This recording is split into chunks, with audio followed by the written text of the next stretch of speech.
आत्मा का ध्यान हो। आत्मा से ही मेरी संसार में पहचान हो।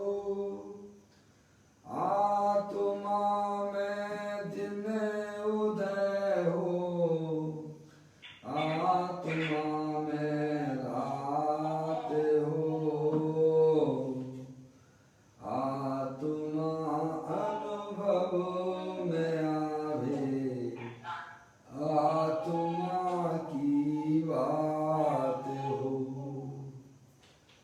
आत्मा की भावना में ही मेरा अवसान हो।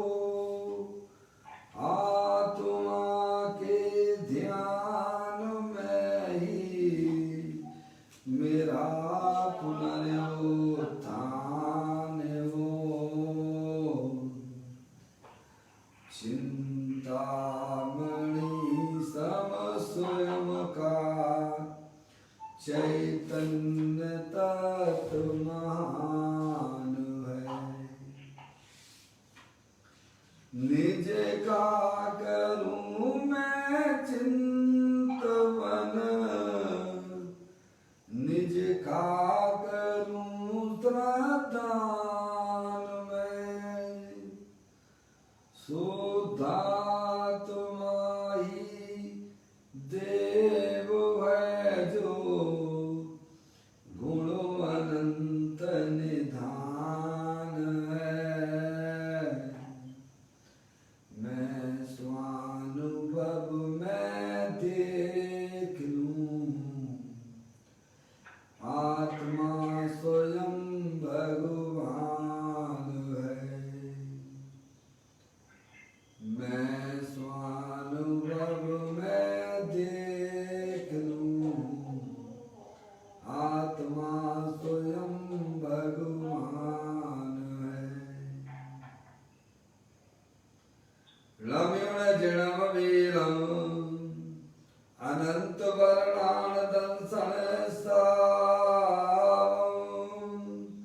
भोक्ष्यामि नियम सारम। केवली श्रुत केवली मणिदम। नम करो अनंत उत्कृष्ट दर्शन। ज्ञान मैं जिन वीर को कहूँ नियम सार सुकेवली। श्रुत केवली पर कथित को। श्री नियम सार जी नामक यह परम आध्यात्मिक ग्रंथ स्वाध्याय हेतु यहाँ विराजमान है। आज से 2000 वर्ष पहले इस महान पवित्र ग्रंथ की रचना आचार्य श्री कुंद कुंद देव द्वारा इसी पवित्र भूमि पर की गई। इसके टीकाकार पद्म प्रमलधारी देव गुणराज हैं। ग्रंथ का नाम नियम सार है। नियम से करने योग्य कार्य। अपनी आत्मा में सम्यक दर्शन, सम्यक ज्ञान, सम्यक चारित्र रूपी निर्मल पर्याय, पवित्र पर्याय, मोक्ष मार्गी पर्याय प्रकट करना। क्योंकि वह स्वयं सुख स्वरूप है और अनंत सुख का कारण भी है। अनादि काल से हमारे आपके आत्मा में पर को अपना जानने वाली, पर को अपना मानने वाली, पर के साथ संबंध रखने वाली ऐसी मोह राग देश रूपी अपवित्र पर्याय प्रकट है, जो स्वयं दुख स्वरूप है और अनंत दुख का कारण भी है। ऐसी मोह राग देश रूपी मलिन पर्याय का अपनी आत्मा में से उसका अभाव करना और सम्यक दर्शन ज्ञान चारित्र रूपी निर्मल पर्याय प्रकट करना, ऐसे कार्य की प्राप्ति जिनवाणी माता के द्वारा अपने आत्मा के स्वरूप को पहचानना, अपनी जो आत्म वस्तु है वह पर भावों से भिन्न है और अपने ज्ञानादि अनंत शक्तियों सहित तीनों काल विद्यमान वस्तु है।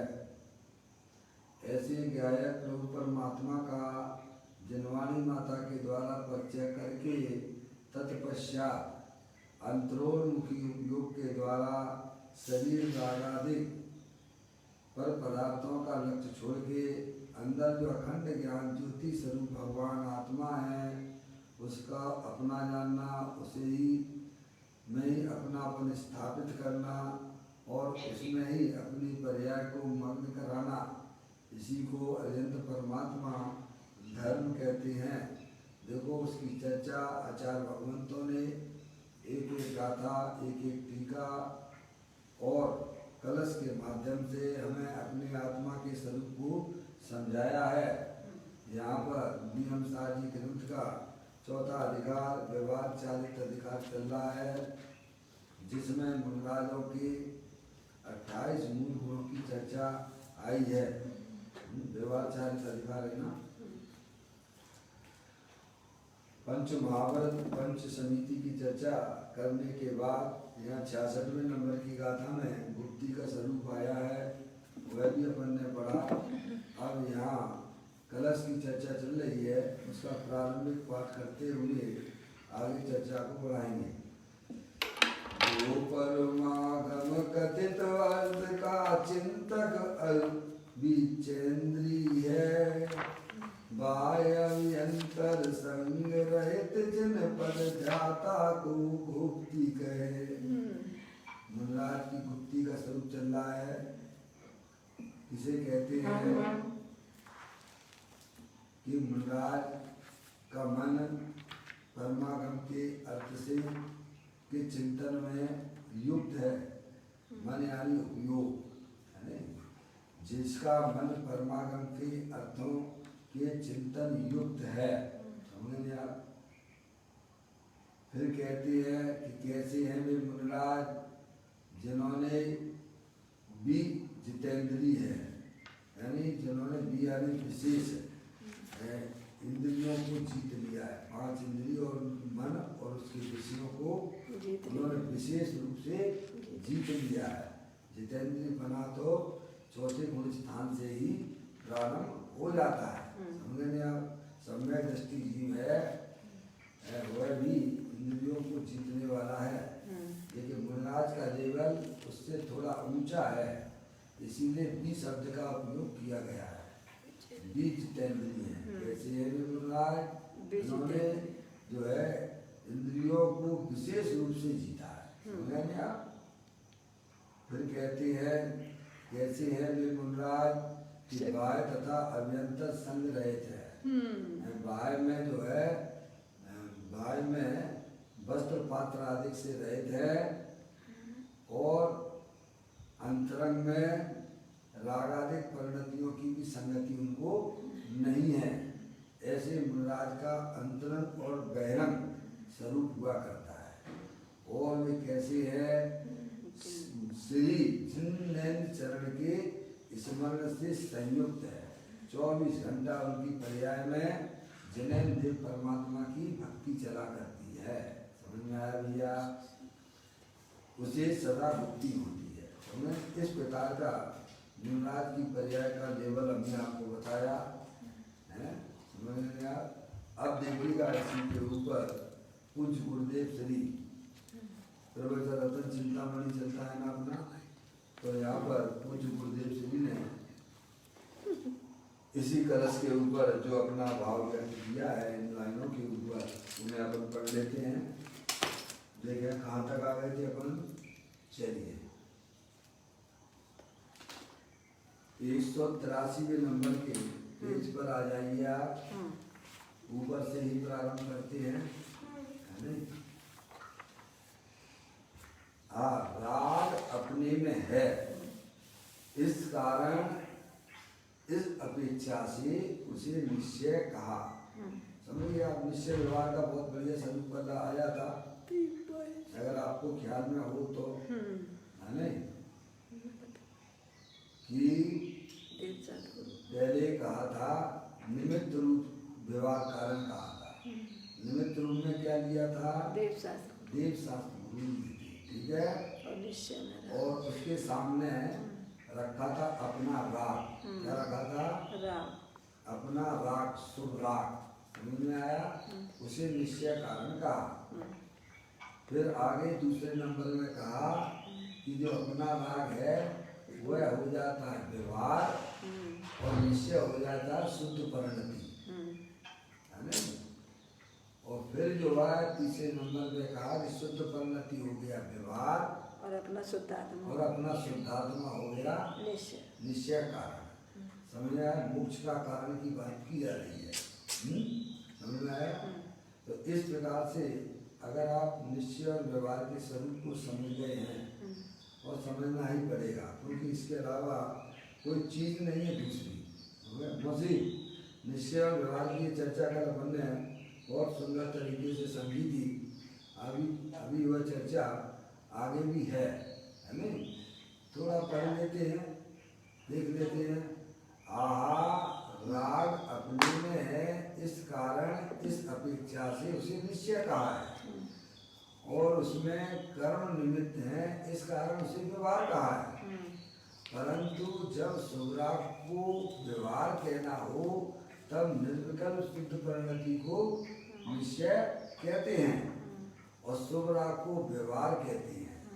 अथवा राग से भेद करके जब उससे भिन्न अनुभव हो तब राग को व्यवहार कहते हैं और शुद्ध परिणति को निश्चय कहते हैं।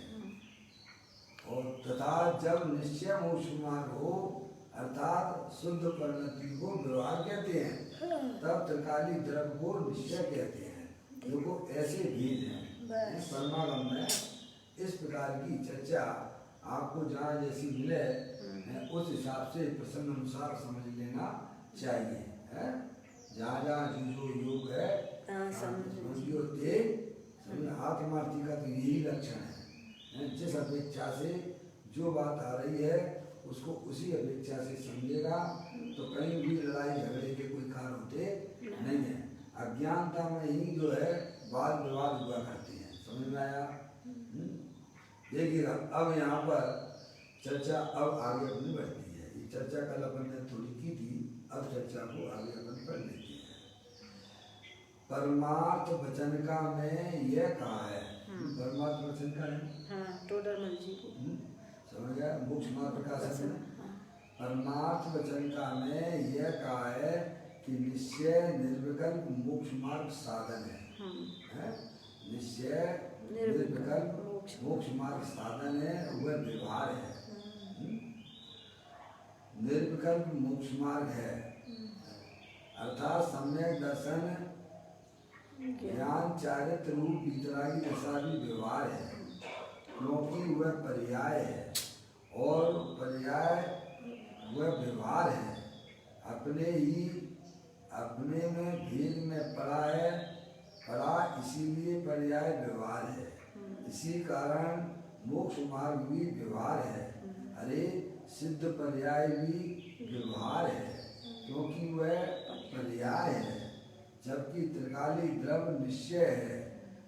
वस्तु स्थिति ही ऐसी है, वस्तु की मर्यादा ही ऐसी है और उसका यह सब वर्णन है। यह बात कोई कल्पित नहीं कही गई है। समझा?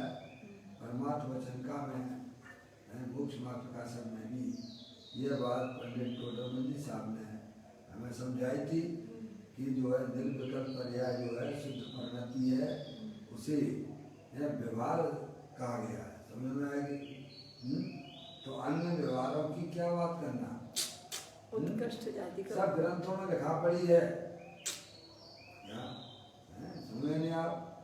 तो निर्विकल्प परिणति है वह पर्याय होने के कारण से व्यवहार मोक्ष मार्ग कहा गया है। मोक्ष मार्ग की जो पर्याय है वह पर्याय होने से उसे व्यवहार के खाते में डाल दिया गया है।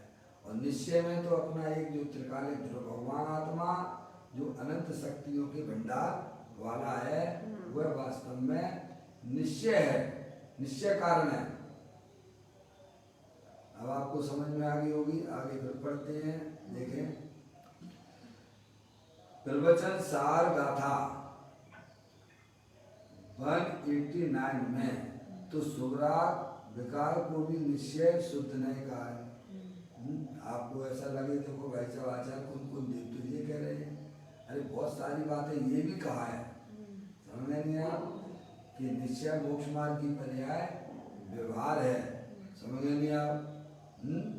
लेकिन अभी जब ये गाथा गाथा पे आओगे तो यहाँ ये कहा जा रहा है कौन सी 189 में कि सुराग यानी शिकार को भी निश्चय शुद्ध नहीं कहा है। आप यहाँ की बात बताओगे तो कहेगा देखो भाई साहब यहाँ तो ये कहा गया है, तो जो अपेक्षा जान रही आई। तो इसका मतलब ये नहीं हो जाता कि आचार्य कुंद देव ने निश्चय मोक्ष मार्ग की पर्याय को व्यवहार नहीं कहा है। क्या कहा? एक पॉइंट इसे सर्वांग ग्रंथ को पूरा पढ़ना चाहिए, समझ नहीं आता तो वह चर्चा का विषय बनता है। तो सारी बातें आचार्य सम्मत है। प्रवचन सार गाथा 189 में वे तो सुराग विकार को भी निश्चय ने शुद्ध ने कहा है। देखो निश्चय ने शुद्ध ने कहा है, गजब की बात है। राग की पर्याय को भी शुद्ध ने कहा है, निश्चय ने कहा है। मौसी अब देखो कोई अगर एक बात कोई पकड़ के अगर चल जाए हैं, बाकी की बातों को वही आचार्य देव है, अब वो व्यवहार में सुराग को भी शुद्ध ने कह रहे हैं, निश्चय नहीं कह रहे। निश्चय नहीं शुद्ध ने भी तो दिया है। वो एक ही बात है कि नहीं भैया? देखो भाई वहाँ यह कहा है, उसी प्रवचन सार की 94 गाथा भी पढ़ लीजिए आप, पहले पढ़ के आए हो फिर भूल गए। आचार्य कुंद देव ने क्या कहा वो बात तो भूल गए तुम, अब तुमने कहाँ पकड़ लिया? 189 पे आ गए। देखो देखो देखो सुराग को आचार्य कुंद देव शुद्ध नहीं कहते हैं, निश्चय नहीं कहते हैं। अरे पहले भी तो आचार्य कुंद देव ने 94 नंबर की गाथा में क्या कह के आए थे? वो तो भूल गए। देखिएगा, कहते हैं भाई वहाँ यह कहना है और उसी प्रकार उसी प्रवचन सार की 94 गाथा में शुद्धता को व्यवहार का लोग शुद्धता को व्यवहार का देखो वहाँ शुद्धता को निश्चय कह दिया। सुबह को 189 नंबर की वहाँ 189 में शुद्ध नहीं कह दिया, निश्चय नहीं कह दिया। और पीछे कह के आए थे कि 94 नंबर की गाथा में शुद्धता को व्यवहार कहा है। तो वह किस अपेक्षा से है यह समझना चाहिए है। किस अपेक्षा से ये बात समझो। गाथा 94 में कहा है कि रागादि वह मनुष्य व्यवहार और रागादि वह मनुष्य व्यवहार है। वह क्या है? मनुष्य व्यवहार, भगवान की पूजा करना, भक्ति करना है। क्या कहा भाई साहब? दया दान अनुव्रत महाव्रत के परिणाम वह मनुष्य उचित भाव है वे। क्या भाई साहब? मनुष्य व्यवहार है वे, वो कोई आत्मा के व्यवहार नहीं है वे। और हमने उनको छाती में लगा के बैठ गए। क्या कहा? ऐसा वहाँ छाती शब्द का उपयोग भी किया गया 94 नंबर की गाथा में। मनुष्य व्यवहार को जिसने अपनी छाती से लगा के बैठ गया है, समझ आया? वह व्यवहार को समझता ही नहीं कि व्यवहार किसे करना। ये तो मनुष्य का व्यवहार है। भगवान की पूजा करना, भक्ति करना, दया करना, ये क्या है? अरे बोलो, मनुष्योचित व्यवहार है। मनुष्योचित व्यवहार है ना। ये आचार्य कुंद देव ने 94 नंबर की गाथा वहां पढ़ना भाई साहब, आपको मालूम पड़ जाएगा। तो कहते हैं गाथा 94 में कहा है कि रागादि वह मनुष्य व्यवहार है। क्या भगवान की पूजा का परिणाम कौन सा किनका व्यवहार है भैया? ये देखो, मनुष्य व्यवहार एक पाप रूप है, एक पुण्य रूप है। खान पान प्रधान पट निद्रा मूत पुनीत ये सत्कर्म सबई करें राजा रंक सदी सदी। क्या खान पान प्रधान पट निद्रा मूद पुनीत पुनीत। ये सत्कर्म, ये 6 काम पाप के सभी करते हैं। खाना है, पीना है, वस्त्र पहनना है, मलमूत्र है, सोना है, ये सब क्या है? ये तो सभी करते हैं ना। चाहे राजा हो चाहे रंक हो, ये पाप रूप परिणाम है। और सत्कर्म दिने दिने देव पूजा गुरु उपासना स्वाध्याय संयम तप और दान। आप पढ़ते हो कि नहीं पढ़ते हो? ये श्रावक के सत्कर्म है कि नहीं है? अरे बोलते ही नहीं हो आप लोग। ये पुण्य के हैं पाप। एक पाप रूप है और एक पुण्य रूप है, और दोनों कौन के? ये मनुष्य व्यवहार है ये, मनुष्यकृत व्यवहार है ये। ये आचार्य कुंकुम देव ने 94 नंबर की गाथा बहुत बढ़िया तरीके से आचार्य अमरचंद देव ने समझाया है। मनुष्य उचित जो व्यवहार है उसे छाती पे लगा के बैठा हुआ है। क्या मान नहीं, प्रवचन सार की बात चल रही है ना। हाँ, मनुष्य उचित जो व्यवहार है उसको छाती से लगा के बैठ गया कि मेरा काम है, ये तेरा काम है। तुम कौन हो? आत्मा हो के मनुष्य हो? और क्या मान लिया ये काम? मनुष्य मान लिया और मनुष्य उचित कार्य कर रहा है। देव पूजा गुरु उपासना स्वाध्याय संयम तप दान। क्या ये किसने? हमने अपने काम मान लिया, हमारा कर्तव्य है। अरे तुम्हारा कर्तव्य ये नहीं है। तुम्हारा कर्तव्य तो अपनी आत्मा में निर्विकल्प रूप से रहना, ये तुम्हारा कर्तव्य है। हम भूल गए क्या भाई साहब? अपना व्यवहार है। अब बताएंगे आप ख्याल में। तो यहाँ कहते हैं, देखो वही बात चल रही है। अगर इसमें गुरुदेव श्री समझाएंगे तो ठीक है, नहीं तो मैंने तो आपको बता दिया है। उस गाथा के अंदर ये सारी बातें आई हैं। देखिएगा, यह समझना चाहिए। गाथा 94 में कहा है कि रागादि वह मनुष्य व्यवहार है, समझ गए नहीं आप? और शुद्धता वह आत्म व्यवहार है। शुद्धता की निर्विकल्प पर्याय है। निर्विकल्प पर्याय ये है, समझ गए आप? पर्याय प्रकरण वो आत्मा का व्यवहार है जो इसमें बताया गया। क्या भाई साहब? अब अपने व्यवहार का आपको अपन को पता नहीं है। अपन तो जो भी व्यवहार है अपने मान वैसे में। देखो, एक बार जब गुरुदेव श्री ने यह बात जो है कही थी कि जो है सठ आवश्यक नहीं, एक ही आवश्यक है। आवश्यक 6 नहीं होगा। सठ आवश्यक नहीं, एक ही आवश्यक है। जब ये बात जो है वो जो है आपके निहाल भाई सोमानी जी, जब उन्होंने ये बात उन्होंने पढ़ी आत्मधर्म के अंदर, उनका हृदय परिवर्तन हो गया। क्या हो गया है? क्या? अच्छा, बंदे के आपके मामा रियल मामा जी लगते हैं क्या? शिवराज जैसे, शिवराज जी जैसे मामा जी लगते हैं। जैसे शिवराज मुख्यमंत्री है ना, वो सबका मामा है। रियल मामा जी हैं, कजिन मामा। थोड़ा सा अंतर आया है, समझ। तो वो अंश तो आप में भी आया है कि नहीं आया है मामा जी का? क्या होने का असर है, होता ही है। नहीं समझ में आया भैया? तो निहाल भाई सोगानी जी कहते थे, जब उन्होंने आत्मधर्म पढ़ा, ओ बहुत बड़ी धार्मिक व्यक्ति थे, पहले से ही धार्मिक थे, हैं? इसी में लगे रहते थे। क्या जल की क्रियाओं में मस्त हो रहे थे। समझ में आया भैया? जब उन्होंने आत्मधर्म, आप तो सब जानते ही हो ना। हाँ ठीक है, जो भी था आप समझेगा ना, समझ में आया? तो वो जो है उन्होंने जब आत्मधर्म के अंदर ये बात पढ़ी, गुरुदेव श्री का प्रवचन पढ़ा कि भाई साहब सब आवश्यक नहीं, एक ही आवश्यक है।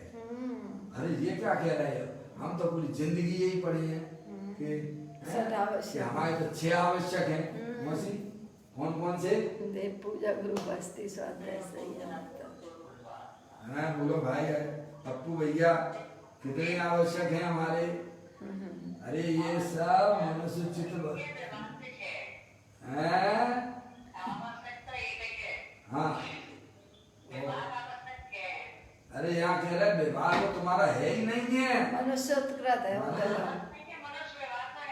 अरे तो हम कब उसका ना कर रहे हैं? तो हम मनुष्य के हैं? हाँ हाँ हाँ और हैं? हम तो आपका व्यवहार पूछ रहे हैं, आपका व्यवहार क्या है ये बताओ। आपका व्यवहार है नहीं, ये तो तुमने भेद कर दिए इसमें। यहाँ जो कह रहे हैं आचार्य कुंकुम देव, उस भाषा में अगर अपन समझेंगे, बात करेंगे तो कहीं कोई लफड़ा झगड़ा नहीं है, समझ में आया? और उस गाथा के माध्यम से समझेंगे 189 के आधार से, तो वहाँ आप जो कहोगे वो हमने सब सुन लिया। जब 94 नंबर की गाथा के माध्यम से अगर अपन कहेंगे हैं तो मेरा व्यवहार तो निर्विकल्प शुद्धता है। क्या? हाँ ऐसी बात, दोनों बातें यहाँ आई है मौसी। तो लड़ाई झगड़ा की क्या बात है? अरे भाई उसमें कहाँ दिक्कत है? अब मैं आपसे पूछूं, ये जो मोबाइल है ना, ये मोबाइल छोटा है कि बड़ा है? ये मोबाइल जो हमारे हाथ में है ये छोटा है कि बड़ा है? तो आप क्या कहोगे इसे? अपेक्षा से कहेंगे। अब अपेक्षा इसकी अगर खोल दोगे आप कि ये जो टेबल के हिसाब से ये छोटा है और अंगूठी के अपेक्षा से ये बड़ी है, बड़ा है मोबाइल, तो झगड़ा कहाँ है? क्या अपेक्षा समझना पड़ेगी भाई साहब। 94 नंबर की गाथा से अगर अपन बात करेंगे तो हमारा व्यवहार तो निर्विकल्प रूप जो शुद्ध परिणति है वो हमारा व्यवहार है, समझ में आया? निश्चय से त्रिकाली ध्रुव भगवान आत्मा को निश्चय है। और 189 के माध्यम से अगर बात करोगे तो रागादिक परिणाम जो है बिना भी शुद्ध निश्चय में कह दिया गया। आप बोलो आप क्या कह रहे हो मौसी? मैं आपको इसीलिए हाईलाइट कर रहा हूँ, वो रागादिक परिणाम को निश्चय कह दिया, शुद्ध नहीं कह दिया। बोलो आप क्या कहोगे? हैं? क्या निश्चय नहीं तो?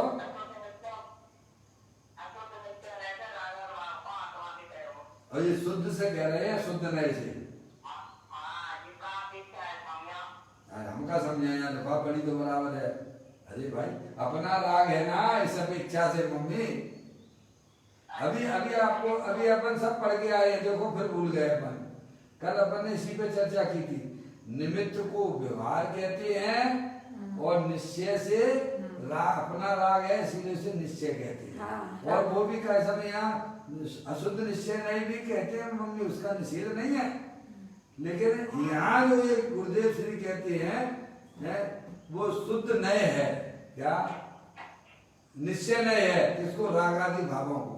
गाथा में आप पढ़ेंगे तो आपको सब समझ में आएगा। यहाँ पे देखो, यहाँ लिखा गाथा, गाथा तो आपको दिख रहा हूँ, गाथा खोल के देख रहा हूँ वहां पर जाके 189 में देखो लिखते हैं 189 में शुभराग है, शुभराग यानी विकार वो भी निश्चय नय का, और फिर ऑब्लिक करके कर दिया शुद्ध नय का है। क्या समझ नहीं आप? अभी ज्यादा भ्रमित नहीं करना है, आप बैठ जाओ, बाद में बहुत टाइम है हमारे पास में, समझ में आया? एक बात देखो भाई, वहाँ यह कहा है उसी प्रकार, उसी यह कहा है यहाँ पर 189 में, और उसी प्रवचन सार की 94 नंबर की गाथा में शुद्धता को व्यवहार का है। क्या मम्मी? आगे देखो, तो वह किस अपेक्षा से है तो यह समझना चाहिए। गाथा 94 में कहा है कि रागादि वह मनुष्य व्यवहार है। क्या है? ये जो है भगवान की पूजा भक्ति आदि के जो परिणाम हैं वे मनुष्य व्यवहार के हैं, वे आत्मा के नहीं है। वे क्या समझेंगे आप? तो वे मनुष्य व्यवहार है और शुद्धता वह आत्म व्यवहार है। बहुत बढ़िया काम उसको पढ़ना है? मनुष्य व्यवहार को जिसने छाती पे लगा के बैठा हुआ है उसे अपना व्यवहार मानता है। क्या भाई 94 नंबर की गाथा में यह स्पष्ट लिखा हुआ है क्या कि ये जो है जिसको ऐसी अंदर में मानता है कि मैं मनुष्य हूँ वह अनंत संसार का कारण हो जाता है। तो ऐसी जिसके अंदर में मानता है मनुष्य व्यवहार को अपने व्यवहार मानता है वह अनंत संसारी जीव है वो, क्योंकि तुम मनुष्य तो हो नहीं हो हैं और माने बैठे हो कि ये मेरा व्यवहार है ये है बस देखो ये अभी तो ये यहीं पे अटका बैठा हुआ है अशुभ परिणामों में। क्या ये किसका कर्तव्य है? मेरा कर्तव्य नहीं तो कौन का? ये परिवार किसका? बोलो किसकी जिम्मेदारी है? ये मेरा व्यवहार नहीं है तो किसका है?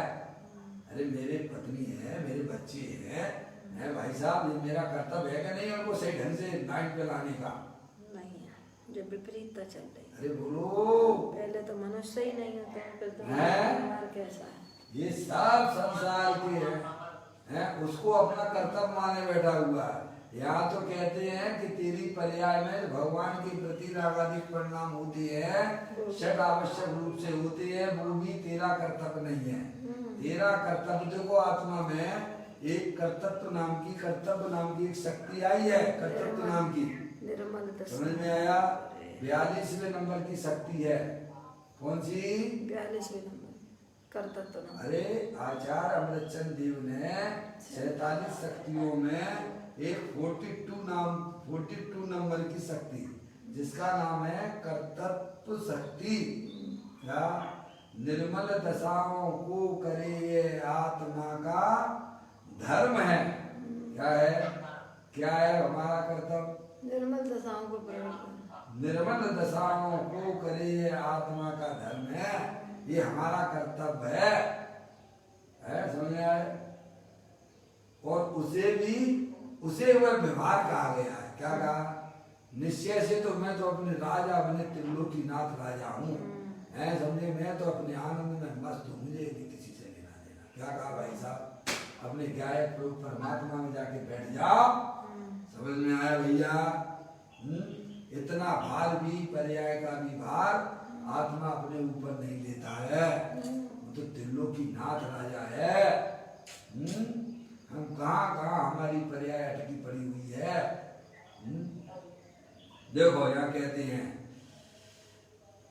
यह किस अपेक्षा से है, तो कहती है समझना या समझाना चाहिए है? देखो गाथा 94 में कहा है कि रागादि यह मनुष्य व्यवहार है और शुद्धता वह आत्म व्यवहार है। आत्मा का व्यवहार तो जी है। क्या है? शुद्धता प्रकट, शुद्धता निर्विकल्प पर्याय वो आत्मा का व्यवहार है। त्रिकाली आनंद कंद शुद्ध स्वरूप प्रभु आत्मा के आश्रय से सम्यक दर्शन ज्ञान चारित्र की दशा प्रकट हो। किसके आश्रय से? आत्मा के आश्रय। आत्मा के आश्रय से उसे आत्म व्यवहार कहा गया। ये है आत्म व्यवहार, किंतु राग को आत्म व्यवहार नहीं कहा गया है। राग को आत्मा का व्यवहार नहीं कहा गया है। अज्ञानी को ऐसा लगता है कि इसमें कितना याद रखना, परंतु भाई कितना याद रखें, का रखें, हमारा तो दिमाग खराब हो गया। वैसे ही तो अजय भैया वैसे ही तो घर के कितने काम झंझट हमारे दिमाग में पड़े रहते हैं, एक आत्मा और बीच में आई गई। क्या अजय भैया हैं? और कहाँ का कितना याद करके बैठे हैं। पहले अपना जीवन बहुत बढ़िया था, खाए पिए आराम से सो जाते थे। ये पंडित साहब सवेरे 4 बजे और जगा देते उठाए गए हैं। समझ में आया भैया? क्या खाए पिए जब सोए लेट गए, जो कछु खाने बाजार में सो बाजार में खाया है जो अर्पितमंद और लगा दिया। जैसे जानवर बेचारे है ना, अपने जहाँ कहीं खाया सो जाते थे, चाहे गंदा खाओ चाहे कैसा भी खाओ, वो जीवन अपना अच्छा था। कहाँ धर्म में लग गए, समझ गए नहीं आप? क्यों भैया? तो क्या क्या याद रखें और फिर याद भी करके रखो। ये कह रहे कहाँ निश्चय है, कहाँ व्यवहार है, कहीं गलती ना हो जाए, हैं? समझ आए? तो बुद्ध गुरुदेव श्री कहते हैं अज्ञानी को ऐसा लगता है कि इसमें कितना याद रखना, समझे नहीं आप? परंतु भाई यह तो वस्तु का स्वरूप ही ऐसा है। अरे तत्व कैसा है, कैसे है, भगवान किस प्रकार कहते हैं, इस प्रकार तत्व की शोध के लिए तो अज्ञानी ने मेहनत ही नहीं की है। मेहनत की ही नहीं है। समझे? माँ कितनी मेहनत करता है पैसा कमाने के लिए, है? वो लोग कितनी मेहनत करता है पैसा कमाने के लिए, वहाँ मेहनत नहीं करती है। वहाँ उसकी इज्जत का कचरा भी कर दें, 4 गालियां भी सुना दें, क्या भैया वो उसे सब मंजूर है, और यहाँ तुझे मान सम्मान इज्जत सब मिलने वाली है और वो तुझे अच्छी नहीं लगती है। बोलो क्या करें, है? अरे भाई साहब थोड़ा सा मनुष्य पर्याय मिली है, इसमें वास्तविक बातें तो क्या है, ध्यान में करो कि वास्तव में मैं कौन हूँ, मेरा क्या स्वरूप है? और मेरी आत्मा में आनंद की पर्याय कैसे प्रकट होगी? सही बात है। कोई ज्यादा नहीं है। अरे वो जो आप लौकिक पढ़ाई जितनी पढ़ के आए हो ना, डॉक्टर की, इंजीनियरिंग की, भाई साहब उसका तो बिल्कुल भी अंश मात्र भी नहीं है ये। समझ में आया भैया? हमेशा की जन्म मरण की छुट्टी हो जाएगी। बोलिए आप। और ये बात आपको अनंत काल भी यही बात मिलने वाली है, ध्यान रखिए। वो पढ़ाई का सिलेबस तो बदल जाता है, लौकिक पढ़ाई का सिलेबस तो हर साल बदल जाता है, लेकिन ये सिलेबस ऐसा है कि अनंत काल के बाद में यही का यही सिलेबस रहेगा। तो आपको अब याद करने में क्या तकलीफ है? एक बार ही तो मेहनत करने में है, एक बार ही तो। अरे बोलो उसके अनंत अनंत है, समझो है? अनंत काल में ये बात, मतलब अनंत काल में बात यही रहने वाली है। बोलो वो आपको याद करने में तकलीफ हो रही है, वो सिलेबस हर साल बदल जाता है। सीए का पढ़ने वाला कितनी मेहनत करता है, बोलो भाई साहब। अजय भैया हैं, दिन रात 24 घंटा लगा रहता है बेचारा, सोते समय भी उसको ज्ञान में कोई का कोई चलता रहता है। ज्यादा समय लगा देते हैं उसमें तो कोई का कोई चलता है ना, ख्याल में आया? कितनी सावधानी रखता है वो पढ़ने वाला व्यक्ति, और यहाँ पर तो भाई साहब थोड़ी सी सावधानी की बात है? और ज्यादा कोई याद रखने की भी जरूरत नहीं है, देखो इसीलिए उसे इतनी गहराई से ना लेना कि मेरे को क्या क्या याद रखूं, बोलो भैया मैं क्या करूं। देखो यहाँ कहते हैं भाई, राग को आत्म व्यवहार नहीं कहा गया है, अज्ञानी को ऐसा लगता है कि इसमें कितना याद रखना, परंतु भाई यह तो वस्तु का स्वरूप ही ऐसा है। अरे तत्व कैसा है, कैसे है, भगवान किस प्रकार कहते हैं, इस प्रकार तत्व की शोध के लिए तो अज्ञानी ने मेहनत की ही नहीं है। अपने आत्म दृष्टि पूर्वक मेहनत करो तो मजा आ जाएगा आपको। अज्ञानी तो भगवान ने व्यवहार से ऐसा कहा है, निश्चय से ऐसा कहा है, ऐसा ऊपर से मानता है, परंतु उन्होंने किस अपेक्षा से कहा है यह नहीं समझता है। समझना है भैया? आपस में बस उसी की फालतू की चर्चाएं करके बैठ जाते, लड़ाई झगड़ा कर लेते हैं, और कैसा में भगवान के बताए हुए मार्ग पर भाई साहब बिल्कुल ध्यान नहीं देते हैं।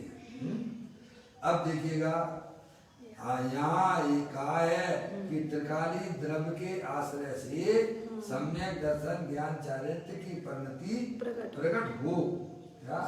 अपनी वर्तमान ज्ञान की पर्याय पर द्रव्य प्रभावों का जहाँ लक्ष्य छोड़ देती है, अपने गायक प्रभु परमात्मा का जहाँ लक्ष्य करती है, तब उसकी पर्याय में निर्विकल्प वीतराग परिणति प्रकट होती है। अतीन्द्रिय पर्याय, अतीन्द्रिय ज्ञान की पर्याय वह प्रकट होती है कब? जब आप अपने वर्तमान ज्ञान के उपयोग को समझ प्रभावों का लक्ष्य छोड़ देते हो, पर्याय का भी लक्ष्य छोड़ देते हो, अंदर जो अखंड ज्ञान ज्योति स्वरूप भगवान आत्मा के ऊपर जब आप लगा लेते हो, तब आपकी पर्याय में अतीन्द्रिय आनंद की पर्याय प्रकट हो जाती है। अब जी आप कैसे कर सकते हो? करना तो यही विधि है, हलवा बनाने की जैसे विधि होती है ना, एक ही विधि होती है, चाहे वह झोंपड़ी वाला बनाए हलवा और चाहे महल में रहने वाला राजा के लिए हलवा बने, बनाने की विधि तो एक ही है। ऐसे ही मोक्ष मार्ग की विधि तो एक ही है, सुखी होने का मार्ग तो एक ही है। क्या भाई साहब, जितने सिद्ध परमात्मा हुए हैं सब एक ही विधि से हुए हैं, और जितने भी होंगे सब एक ही विधि से होंगे। वह विधि क्या है कि पर द्रव्य पर भाव और पर्याय का भी लक्ष्य छोड़ के अंदर जो अखंड ज्ञान ज्योति स्वरूप भगवान आत्मा है, जो अनंत शक्तियों के भंडार वाला है, ऐसे गायक के सन्मुख होकर ही निर्विकल्प वीतराग परिणति प्रकट होती है। समझ में आ भैया, ये बात हमें यहाँ पर समझाई जा रही है। त्रिकाली द्रव्य के आश्रय से सम्यक दर्शन ज्ञान चारित्र की परिणति प्रकट हो, उसे निश्चय कहें। तो उस समय जो शुभ विकल्प होता है उसे व्यवहार कहते हैं। समझे, जो राग रह गया ना, निर्विकल्प वीतराग परिणति के सामने रागाधिक स्वभाव को क्या व्यवहार कहा है, और निश्चय से निर्विकल्प परिणति को निश्चय कहा है। क्या कहा भाई साहब? परंतु जिसे निश्चय प्रकट हुआ हो, ऐसे जीव के शुभ परिणाम को व्यवहार कहते हैं। व्यवहार भी कब लागू होगा? जिसने अपनी पर्याय में शुद्धता निर्विकल्प वीतराग परिणति प्रकट की है, उस शुभ भाव को व्यवहार संज्ञा नाम प्राप्त होता है। लेकिन जिसने अपनी आत्मा की पर्याय में शुद्धता प्रकट नहीं की है, केवल मात्र व्यवहार शुभ भाव ही है, उसे आगम में कहीं भी व्यवहार नहीं कहा है। उसे तो बाल व्रत और बाल तप की संज्ञा दी गई है। बराबर। इसके अतिरिक्त किसी अकेले व्यवहार बुद्धि आदि का शुभ विकल्प हो, वह तो व्यवहार भी नहीं है। अब देखिए, मिथ्या दृष्टि ने तो राग में ही सर्वस्व माना है, अर्थात वह राग से भिन्न हुआ ही नहीं है। अतः उसके राग को व्यवहार कैसे कहा जा सकता है? आत्मा में आए बिना पर्याय में होने वाले कसाय की मंदता, चाहे भले 28 मूल गुण पालने का परिणाम हो, लेकिन आत्मा के भान के बिना उस राग को व्यवहार संज्ञा नाम प्राप्त नहीं होती है। यह तो परमात्मा त्रिलोकी नाथ तीर्थंकर की पेड़ी है, बैठक है भैया। उस पेड़ी पर बैठकर व्यापार करना बहुत कठिन काम है। समझ में आया भैया? बैठ के व्यापार करो। आत्मा का व्यापार क्या है? ज्ञान दर्शन चारित्र वीर्य आत्मा का व्यापार है, उसमें रहना उसका काम है। क्या करोड़ अरबपति का मुनि 25 रुपए की वेतन वाला हो सकता है? क्या करोड़ अरबपति का मुनि जैसे हीरो हीरोइन के नौकर होते होंगे तो भाई 5-10 हजार रुपए मिलते होंगे, उसे क्या है भाई साहब? नहीं है जैसा मालिक वैसा आगे नौकर भी वैसी हो करता होगा। क्या उसे क्या 5,000 रुपए मिलते होंगे? हैं? समझ में आया? क्या करोड़ अरबपति का मुनि 25 रुपए की वेतन वाला हो सकता है? नहीं। उसे तो अरबपति किसे कहना और अरब में कितना आता है इसका भी पता नहीं होता है। पढ़ा लिखा नहीं है तब भी उसे पैसे मिलते होंगे। वह तो 100 रुपए जितनी छोटी गिनती करता है। इसी प्रकार जिसने एक समय में 3 काल 3 लोग देखा और जाना है, ऐसे वितराग परमात्मा की यह पेड़ी है, तो उसका मुनीब कैसा होगा? समझ गए आप? देखो महावीर भगवान की देशना कितने दिन तक नहीं गिरी है? कितने? 66 दिन। अरे भैया कुछ बोल रहे थे आप? 66 दिन तक नहीं खेली। क्यों भाई साहब, क्या वहां पर थे नहीं क्या? क्या बताइए, समझ में आए? वहाँ गर्दनों की कमी थी क्या? क्या भावलिंगी मुनिराज नहीं थे वहां पर समुद्र में?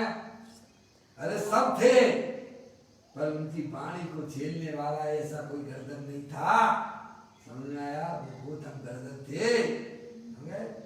तो कैसा होगा समझिए आप। प्रधानमंत्री का सेवक कैसा होता होगा भाई साहब? समझ में आया कि नहीं? वो बात यहाँ बता रहे हैं भैया। तो कहते हैं उसका मुनीम कैसा होगा? परमात्मा की प्रेणी के मुनीम जैसा। कैसा? परमात्मा की प्रेणी के मुनीम जैसा होता है वो भी। मुनीम को कैसा मुनीम होता है? परमात्मा की प्रेणी के मुनीम जैसा है। मुनि को उपदेश का विकल्प उत्पन्न हुआ है, इसीलिए कहते हैं भगवान ऐसा मार्ग कहते हैं। आचार्य कुलकुल देव, आचार्य अनुरक्षण देव अपन को समझाते हैं। उनकी पर्याय में अभी शुभराग शेष रह गया है। समझे नहीं आप भैया? वे परमात्मा से कम नहीं है, समझे? केवली भगवान का लघुनंदन कैसा होता है? केली करें शिव मार्ग में जगमाई जिनेश्वर के लघुनंदन समय दृष्टि जीव है भाई साहब। केवली परमात्मा का उसमें भी तो आता है प्रभु नंदन में आपका हूँ प्रभुता संपन्न अल्पकाल में। कैसे है ये मुनि में? कौन? अनंत भगवान की। कौन? मुनराज। समझ में आया भैया? अल्पकाल में ऐसी बात है भाई साहब कि भगवान ऐसा मार्ग कहते हैं। वह विकल्प भी पुण्य आश्रव है, संबंध निद्रा का कारण नहीं है। मुनराज की पर्याय में जो उपदेश दिया जा रहा है वह सुराग है, समझे? लेकिन वह विकल्प भी संबर और निद्रा का कारण नहीं होता है। अरे भाई आश्रव है, आश्रव अंधा है। अंधे से क्या तुम उजाले की कल्पना करोगे क्या? है अंधे में से, अंधकार में से उजाला प्रकट होगा क्या? संबंध निद्रा प्रकाश है। क्या है वो प्रकाश? किसमें से आएगा? जो प्रकाश का भंडार अपना त्रिकालिक ध्रुव भगवान आत्मा है, उसमें से संबंध निद्रा की पर्याय आती है। अंधकार में से नहीं आती है। आश्रम तो वह अंधकार है। समझ आया भैया? अब यहाँ एक भाई ने प्रश्न किया है, वह अपन थोड़ा पढ़ लेते हैं। कल उत्तर उसका मिलेगा। आज थोड़ा अपना 10 मिनट क्लास लेट चल पाई है, लेकिन समय पर छोड़ना हमारे लिए मजबूरी है। देखिए यहाँ पढ़िए आप। एक प्रश्न किया है, कपड़े से कोट बनता है, वह दर्जी की इच्छा पर है ना? क्या भाई? दर्जी जो है कोट बनाता है, वह दर्जी अपनी इच्छा से ही तो बनाता होगा। उसका कल कुछ गुर्दे फ्री इसकी चर्चा करेंगे, कल अपन उसको पढ़ेंगे। अभी अपना समय यहाँ पर हो गया।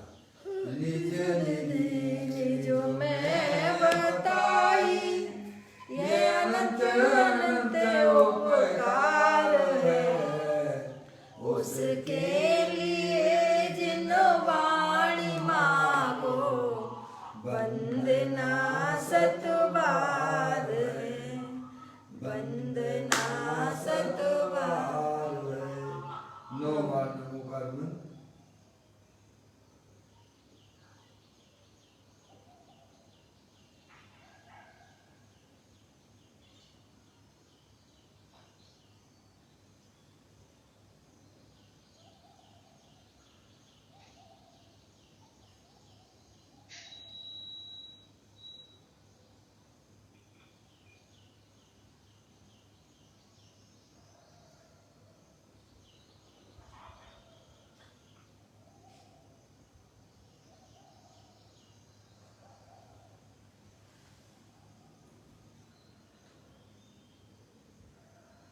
बोलो द्वादशांग जन्मणि माता की जय, महाजैन धर्म की जय।